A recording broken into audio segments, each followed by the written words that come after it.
Hello friends आज आको नतुन एटा video आज आपनालोকৰ লগত आलोचना কৰিম 10 ইঞ্চি वाल आपनालोকে केनेকৈ गाथिब और तात आपनालोके मसलार भाग किमान দিব और 10 ইঞ্চি वाल आमी केতিয়া केতিয়া यूज करिब लागे एटु डिटेल्स आमी एटु भिडिओत आमी आलोचना करिम। तो बोलक भिडिओটো आरम्भ करूँ।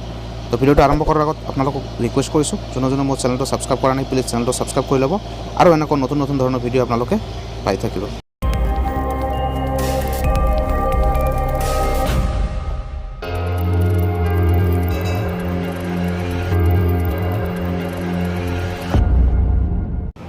प्रथमते आपनालोকক 10 ইঞ্চি वाल आमी किय आसाम टाइप घरत दिलु एटोर विषय आज आलोचना करूँ। जाओक जेतिया आपनालोকৰ आसाम टाइप घर एटा कन्स्ट्राक्शन करिब आसाम टाइप घरटोर लेंथ जदि बहुत दीघल है और ब्रेथो जदि बहुत बेसि है तेतिया आपनालोके 10 ইঞ্চি वाल দিব লাগিব। तो किय দিব লাগিব चाওক आपनालोके प्लिन्थ हाइटটো किमान उठाब प्लिन्थ हाइटটো उठाब आपनालोके 3 फुट নহলে 4 फुट। आजिकाली प्लिन्थ हाइटটো अलप बेसिকৈ राखिब। आपनालोके साउंडो अलप प्रब्लेम पाब पारे इयात जेसीबी चलि आछे तो आज लाइव आपनालोকক देखाइ आछो एखाने अलप साउंडर प्रब्लेम पाब पारे तो एटु क्षमा करिब। तो चाइ लक आपनालोके जेतिया प्लिन्थ हाइटটো उठाब 4 फुट 3 फुट हक 4 फुट हक जेतिया आपनालोके प्लिन्थ हाइट उठाब तेतिया तार भितरत आपनालोके माटी फिलिंग करिब। चाওক এই মাটিটোৰ এটা প্ৰেছাৰ আছে এটো গোটেই মাটিটোৰ প্ৰেছাৰ आपनालोকক आउटार वालत प्रेसारটো পৰে।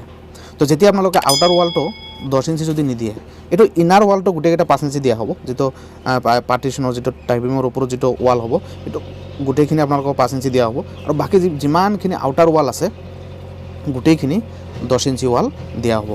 মাটিৰ যেটো ভিতৰত যেটো মাটিৰ প্ৰেছাৰ আছে গোটেইখিনি বাহিৰত आपनालोके एटो প্ৰেছাৰটো গোটেই বাহিৰত পৰিব আৰু মাজত যিবোৰ পাৰ্টিশন वाल থাকিব এইবোৰো মাজে মাজে आपनालोके দিব যদি ঘৰৰ লেন্থটো বহুত বেছি হয় কাৰণ মাজৰ পাৰ্টিশন वालটো যদি आपनालोके নিদিয়ে তেতিয়া এই গোটেই ঘৰটোৰ প্ৰেছাৰ একেলগে হৈ তো বাহিৰৰ वाल ক্ৰেক হোৱাৰ চান্সটো বহুত বেছি থাকে আৰু যদি মাজে মাজে পাৰ্টিশন आपनालोके দি যায় তেতিয়া ইফালৰ ৰুমৰ প্ৰেছাৰটো ইফালে নাহে ইফালৰ প্ৰেছাৰটো ইফালে নাযায় সেইকাৰণে आपनालोके মাজে মাজে 5 ইঞ্চি वाल পাৰ্টিশন आपनालोके দিব নহলে বাহিৰত প্লিন্থ वालটো ক্ৰেক হোৱাৰ চান্সটো বহুত বেছি থাকে।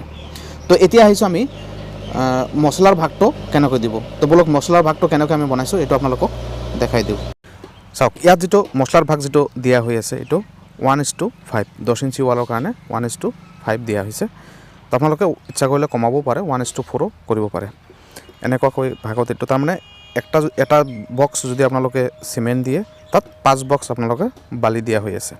তো এই বক্সটোৰ কোনটো বক্সৰ কথা মই কৈ আছো কেনেকৈ আপোনালোকে প্ৰপাৰলি বস্তুটো মিক্স কৰিব প্ৰপাৰলি সিমেন্ট আৰু বালিটো প্ৰপাৰলি মেজাৰমেন্ট কৰিব এই বক্সটো মই আপোনালোকক দেখাই দিও। আমাৰ সাইডত এটো বনোৱা হৈছে প্ৰপাৰলি প্ৰত্যেকটো মিক্স প্ৰত্যেক ধুনিয়াকৈ কৰা হৈছে। তো এই যেটো বক্স আপোনালোকে দেখা পাইছে কাঠৰ যেটো বক্স এটো এক বেগ সিমেন্ট হিচাপত আপোনালোকে এটো মেজাৰমেন্ট কৰি বনাই ল'ব। ইয়াত আপোনালোকে লেন্থ হাইট চাওক এটো 12 ফিট ব্ৰেথ থাকিব মানে 12x12 আৰু হাইটটো থাকিব আপোনাৰ 15 ইঞ্চি এনেকৈ যদি আপোনালোকে ধুনিয়াকৈ এটো বনাই ল'ব তেতিয়া হ'ব কি আপোনালোকৰ মেজাৰমেন্ট কৰোতে গোটেইখিনি ধুনিয়া ভুল নহয়। এইটো দি আপোনালোকে সিমেন্ট মাপিব সেম বাক্স দি আপোনালোকে বালি মাপিব আপোনালোকৰ যদি কনক্ৰিট আৰসিসি ঢালাই যদি হয় সেম বক্স দি আপোনালোকে গিটি মাপিব তেতিয়া আপোনালোকৰ ভাগ যেটো দিব আপোনালোকৰ M20 হওক M10 হওক M15 হওক যিমান যি দিয়ে গোটেইখিনি প্ৰপাৰলি হ'ব। ইয়াত অকল মছলাখিনিৰ কাৰণে আমাৰ 10 ইঞ্চি वाলৰ কাৰণে এক বক্স সিমেন্ট আৰু 5 বক্স বালি দিয়া হৈ আছে যেটো 1:5। তো আপোনালোকে মছলাৰ ভাগটো আশা কৰো বুজি পালে। তো বাকিখিনি কৈ দিছো চাওক আপোনালোকে যেতিয়া 5 ইঞ্চি वाल প্লিন্থত দিব যেতিয়া আসাম টাইপ সৰু আসাম টাইপ ঘৰত যেতিয়া 5 ইঞ্চি वाल দিয়ে তো তাৰ ওপৰতো যেতিয়া 5 ইঞ্চি वाल হৈ যায় তো वाल হাইটটো বহুত হাইট হৈ যায়। চাওক প্লিন্থ 5 ইঞ্চি वाल তাৰ ওপৰত আপোনালোকৰ যেটো वाल থাকিব ঘৰৰ वाल যেটো এটো 5 ইঞ্চি যদি দি দিয়ে তেতিয়া প্লিন্থ আপ টু প্লিন্থৰ পৰা একদম টপ লেভেল লৈকে বহুত হাইট হৈ যায় এটো লং वाल হৈ যায় বহুত। তো সেই কাৰণে এই वालটো অলপ ক্ৰেক হোৱাৰ চান্স থাকে ফাটি যোৱাৰ চান্সটো বেছি থাকে আৰু যদি 5 ইঞ্চি প্লিন্থ वाल দিছে ওপৰত যদি 3 ইঞ্চি वाल দিছে এটো বেলেগ কথা তেতিয়া আপোনালোকৰ এটো একো প্ৰব্লেম নাই।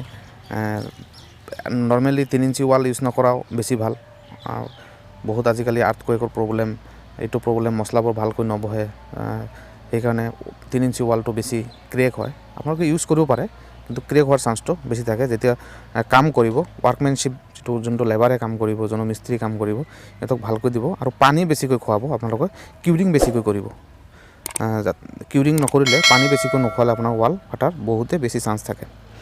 তো আশা কৰিছোঁ ভিডিঅ'টো আপোনালোকৰ উপকৃত হ'ব, আপোনালোকে অলপ হ'লেও ইনফৰমেশ্যন পাব আৰু অলপ হ'লেও ঘৰ কনষ্ট্ৰাকশ্যন কৰোঁতে আপোনালোকৰ হেল্প হ'ব। যদি ভিডিঅ'টো ভাল লাগিছে প্লিজ লাইক কমেণ্ট আৰু শ্বেয়াৰ কৰিব। Thank you so' much.